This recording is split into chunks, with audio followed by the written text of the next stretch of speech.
Budget में सरकार ने इनकम टैक्स में जो भी बदलाव किए हैं उसके बाद हर किसी के मन में यही सवाल उठ रहा है कि क्या हमें नई व्यवस्था में जाना चाहिए, यानी न्यू इनकम टैक्स रिजिम में, या फिर ओल्ड टैक्स रिजिम में। इसके अलावा भी कुछ छोटे मोटे बदलाव ऐसे किए गए हैं जिसका आप पर काफ़ी गहरा असर पड़ने वाला है। तो आज उन सारे बदलाव से उपजे हर सवाल का आपको ठोस जवाब देंगे, क्योंकि हमारे साथ सवाल पूछने वाले लोग भी हैं जो काफ़ी इन्फॉर्म्ड हैं, और दूसरे सवालों को जवाब देने के लिए हमारे साथ हैं जाने माने टैक्स एक्सपर्ट शरद कोहली साहब, जो किसी परिचय के मोहताज नहीं है।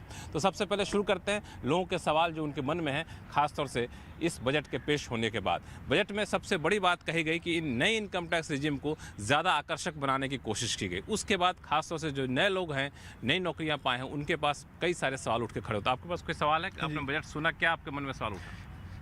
मेरा सवाल ये है कि मेरी अभी जॉब लगी है और मैं टैक्स प्लानिंग के लिए सोच रहा था, तो लोग मुझे एडवाइस कर रहे थे कि आप पीपीएफ और लाइफ इंश्योरेंस में इन्वेस्ट करें। तो मेरा सवाल ये है कि क्या मैं इन्वेस्ट करूं ये लाइफ इंश्योरेंस और पीपीएफ में, और मुझे कौन सी स्कीम लेनी चाहिए, न्यू स्कीम या ओल्ड स्कीम?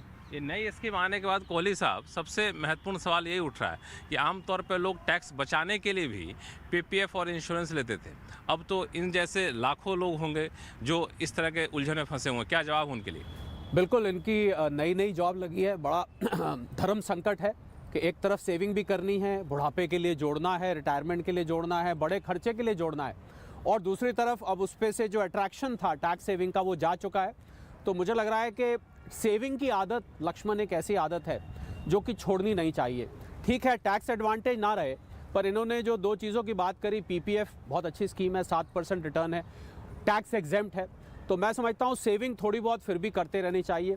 भले ही न्यू टैक्स रिजीम में आने के बाद इनको उसका सीधा नई लाभ मिल रहा हो। मुझे लग रहा है वित्त मंत्री महोदया भी ये संदेश कभी नहीं देना चाहती होंगी कि आप सेविंग करना छोड़ दीजिए। लेकिन मैं पूछूं कि अगर सिर्फ टैक्स बचाने के लिहाज से सेविंग करना चाहते हैं तो सेविंग करने का फायदा नहीं मिलेगा टैक्स में। देखिए, खाली टैक्स बचाने के लिए तो सेविंग करनी चाहिए भी नहीं। सैद्धांतिक रूप से सेविंग का मकसद आपको नहीं, मैं और ज़्यादा सटीक सवाल पूछ रहा हूँ। अगर कोई सिर्फ इसलिए सेविंग कर रहा हो कि मुझे टैक्स बचाना है, तो अब नई टैक्स रिजीम को आकर्षक बनाने के बाद क्या उस टैक्स बचाने के लिए सेविंग करना चाहिए? टैक्स सेविंग करने से टैक्स में कोई असर नहीं पड़ेगा? नहीं, बिल्कुल। फिर अगर खाली टैक्स के लिए आप सेविंग कर रहे हैं तो फिर उस सेविंग से हट के और भी बहुत, कहते हैं और भी गम है ज़माने में, आप और चीज़ों पे भी जा सकते हैं।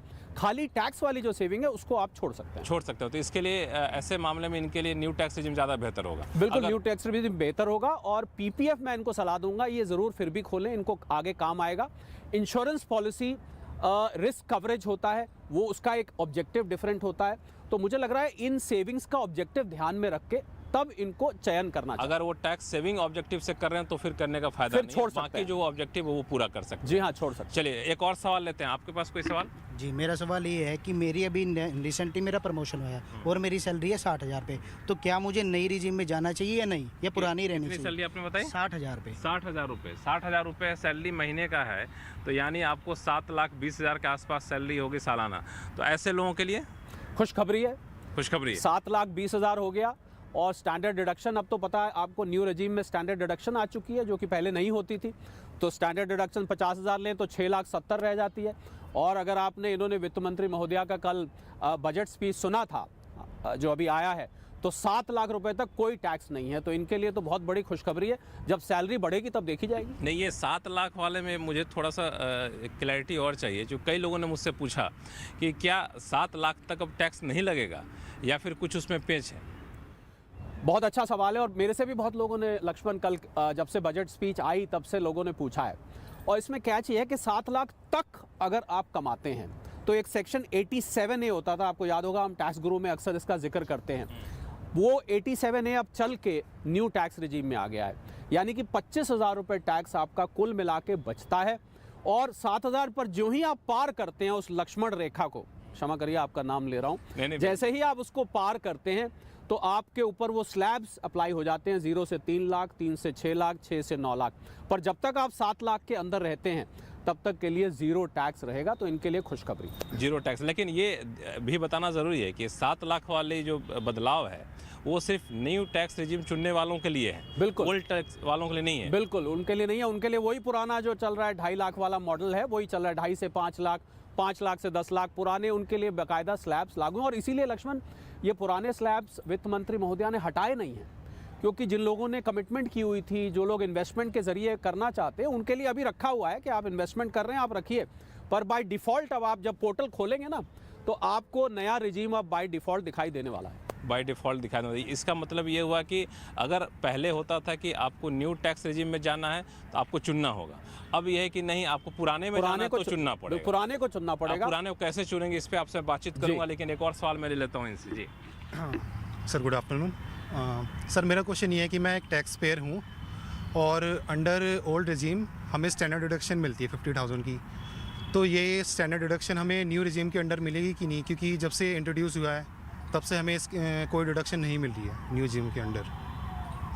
स्टैंडर्ड डिडक्शन बड़ा महत्वपूर्ण सवाल है। जी हाँ, बिल्कुल। और आपने कई शो में उठाया भी था इस मुद्दे को। बिल्कुल, आपको याद होगा हम डिस्कस करते थे कि नई रिजीम को लुभावना बनाया जाए। आपने भी मुहिम चलाई कि नई रिजीम को अट्रैक्टिव बनाया जाए, ज़्यादा से ज़्यादा लोग उससे जुड़ पाएँ। तो मुझे लग रहा है आपकी आवाज़ पहुँच गई वित्त मंत्रालय के गलियारों में और उन्होंने स्टैंडर्ड डिडक्शन को ले आए वापस, और स्टैंडर्ड डिडक्शन 50,000 मिलेगी आपको। फिर से एक बार साफ कर दे, पहले जो व्यवस्था थी उसके तहत न्यू टैक्स रेजिम में स्टैंडर्ड डिडक्शन नहीं थी। अब न्यू टैक्स रेजिम अब ये न्यू जो आई है, हाँ, उसमें मैं उसको न्यू कहता हूं। न्यू हो गया, तो ये न्यू डिडक्शन है। जी बिल्कुल, 50,000 रुपये। ध्यान रखिएगा, न्यू टैक्स रेजिम की बात कर रहे हैं जहाँ आपको फायदा मिलेगा। आपके पास कोई सवाल? नमस्कार, मेरा 20 साल का हाउसिंग लोन है, तो उसमें 2.5 लाख का इंटरेस्ट है और लगभग 75,000 रुपये का प्रिंसिपल अमाउंट होता है। तो क्या मुझे न्यू रिजीम ऑप्ट करना चाहिए या पुराने रिजीम में कंटिन्यू करना चाहिए? जी हाँ, ये यक्ष प्रश्न है लक्ष्मण। इसलिए यक्ष प्रश्न है क्योंकि बहुत सारी जगह चर्चा हो रही है कि क्या अब भी पुरानी रिजीम अट्रैक्टिव रहती है। तो अब इन्होंने तो हाउसिंग लोन लिया हुआ है, जो मैं अभी जिक्र कर रहा था, उसका तो 15-20 साल तक किस्त जाती रहती है। तो हम एक सीमा तय करते हैं, जब हम कैलकुलेशन में जाते हैं तो हमको एक सीमा दिखाई देती है। वो सीमा कहती है कि जब आप लगभग 8.25 साढ़े 8 लाख रुपए तक अगर आप 80C और 80D में खाली निवेश कर रहे हैं तो पुरानी रेजिम आपके लिए अभी भी अट्रैक्टिव बनी रहेगी। पर साथ में हाउसिंग लोन भी लिया हुआ है, जो कि आपने लिया हुआ है, तो 15 लाख रुपए तक करीब आपके लिए पुरानी रेजिम फिर भी अट्रैक्टिव रहेगी। यानी कि पुरानी रेजिम में टैक्स कम आएगा, नई रेजिम में ज़्यादा आएगा। पर जैसे ही 15 पार करेंगे तो आपको नई रेजिम अट्रैक्टिव दिखनी शुरू हो जाएगी। शर्त यह है, हाउसिंग लोन होना चाहिए, 80C होना चाहिए, 80D होना चाहिए। तो मतलब ये रहा कि अगर आप हाउसिंग लोन लिए हैं, अगर आपकी आमदनी 15 लाख रुपए तक है, तब आपके लिए ओल्ड टैक्स रेजिम बेहतर है। शर्त यह है कि आप 80C पूरा इस्तेमाल कर रहे हैं 1.5 लाख, और 80D में आप मेडिकल इंश्योरेंस 25,000 पूरा दे रहे हैं और हाउसिंग लोन लिए हुए। जी। 15 लाख से ऊपर जा रहे हैं तो फिर आपको न्यू टैक्स रेजिम ज़्यादा बेहतर। फिर जैसे जैसे आप आगे बढ़ते जाएंगे तो वो धूमिल होती जाएगी, पुरानी रेजिम आपके लिए वो फीकी पुरानी पड़ती जाएगी। और अगर मान लिया कि कई लोग जिन्होंने होम लोन नहीं लिया है तो उनके लिए क्या है? जिन्होंने होम लोन नहीं लिया है तो 8.25 लाख रुपए की जब आप एक इनकम की सीमा पार करेंगे तो आपको नई रेजिम चमकती हुई दिखाई देने लग जाएगी। 8.25 लाख तक। लेकिन ऐसे लोग हैं क्या कि 80C 80D का पूरा फायदा ले लेते हैं? बहुत लोग हैं लक्ष्मण। आप 80C की बात करते हैं, प्रोविडेंट फंड में ही कट जाता है इतना तो, और उसके अलावा PPF है, NSC है, इंश्योरेंस है, हाउसिंग लोन रीपेमेंट है, बच्चों की ट्यूशन फ़ी है, स्टैम्प ड्यूटी मकान की, ये सब मिला के 1.5 लाख तो पता ही नहीं लगता कब भर जाता है।